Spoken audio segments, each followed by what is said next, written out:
Bismillahirrahmanirrahim. Assalamualaikum warahmatullahi wabarakatuh. Terima kasih atas kesempatan yang telah diberikan kepada kelompok kami, yaitu kelompok 2. Adapun materi kali ini yaitu tentang jaringan pengangkut. Dan saya di sini sebagai moderator sekaligus sebagai pemateri pertama. Langsung saja, jaringan pengangkut merupakan jaringan yang mengangkut air dan unsur hara serta mengedarkan zat makanan hasil fotosintesis dari suatu bagian ke bagian lain. Adapun berdasarkan fungsinya, jaringan pengangkut pada tumbuhan dibagi menjadi dua kelompok, yaitu xilem dan phloem. Dan pemateri kedua akan dilanjutkan oleh Saudari Nurjana. Bismillahirrahmanirrahim. Assalamualaikum warahmatullahi ta'ala wabarakatuh. Baik, di sini saya akan membacakan materi kedua, yaitu silin.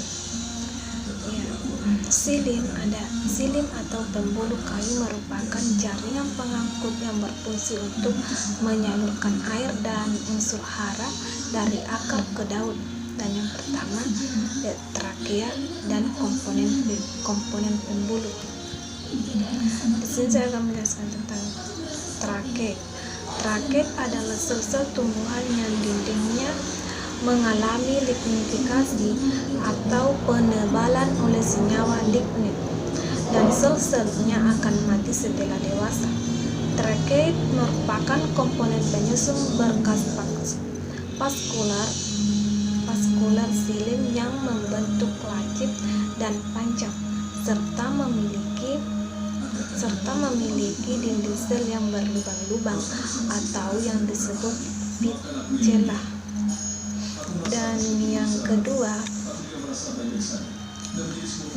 yaitu komponen pembuluh merupakan sel silinder yang mati setelah dewasa dengan ujungnya saling bersatu membentuk sebuah tabung pengangkut air bersel banyak. Dinding ujungnya kadang-kadang juga dinding samping komponen pembuluh ini berlubang-lubang atau merupakan tempat air lewat dengan bebas dari satu sel ke sel yang lain. Oleh karena itu, bentuk pembuluh bukanlah sederetan sel yang saling bertindahan, tetapi suatu tabung yang berstruktur mirip sebagai talang. Sekian dari saya. Wassalamualaikum warahmatullahi ta'ala wabarakatuh.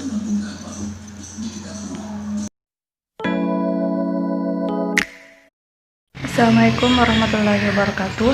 Baiklah, perkenalkan, nama saya Rizkia Fitrianingsih dengan NIM H0319341. Di sini saya akan menjelaskan tentang phloem. Phloem atau pembuluh tapis merupakan jaringan pengangkut yang berfungsi menyalurkan zat-zat makanan hasil fotosintesis dari daun ke seluruh tubuh bagian tumbuhan. Jaringan phloem tersusun dari sel-sel yang berbentuk piramid seperti halnya xilem. Phloem juga memiliki parenkim phloem dan serabut phloem. Parenkim phloem berfungsi untuk menyimpan cadangan makanan dan berperan sebagai sekat pemisah antara phloem yang satu dengan yang lain. Sedangkan serabut phloem merupakan jaringan sklerenkim yang berfungsi untuk memperkuat jaringan pembuluh. Selain itu, phloem dicirikan dengan adanya komponen pembuluh tapis dan sel pengiring. Yang pertama, komponen pembuluh tapis yang merupakan sel-sel memanjang yang ujungnya bersatu membentuk suatu pembuluh. Komponen pembuluh tapis terdiri dari sel-sel yang hanya berfungsi selama sel-sel tersebut hidup. Yang kedua, sel pengiring yang merupakan sel yang berukuran lebih kecil dibandingkan sel penyusun komponen pembuluh tapis. Sel pengiring berperan untuk memberi makan sel-sel penyusun komponen pembuluh tapis yang masih hidup. Sel pengiring hanya dijumpai pada angiospermae. Sekian dari saya, jika ada kekurangan mohon dimaafkan, dan materi selanjutnya akan dilanjutkan oleh Saudari Eka Herawati.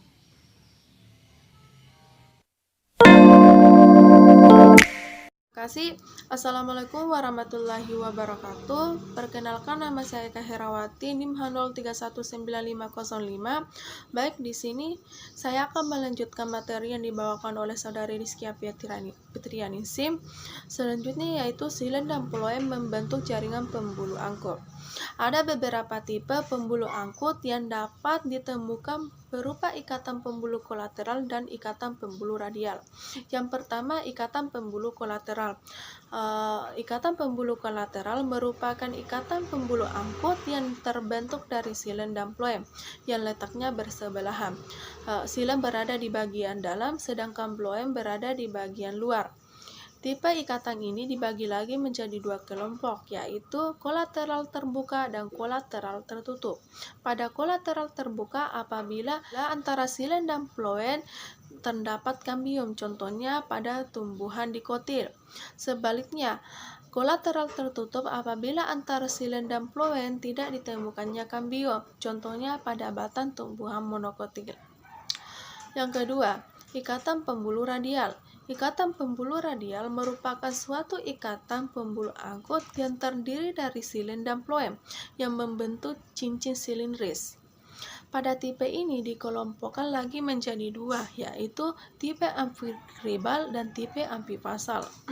Pada tipe amfikribal, silen berada di tengah dan dikelilingi oleh ploem, misalnya pada tumbuhan paku. Sebaliknya, tipe amfifasal yaitu ploem yang berada di tengah dan dikelilingi oleh silen, misalnya pada tumbuhan monokotil yang berkambium. Baik, itulah yang dapat saya jelaskan. Lebih dan kurangnya mohon dimaafkan. Assalamualaikum warahmatullahi wabarakatuh.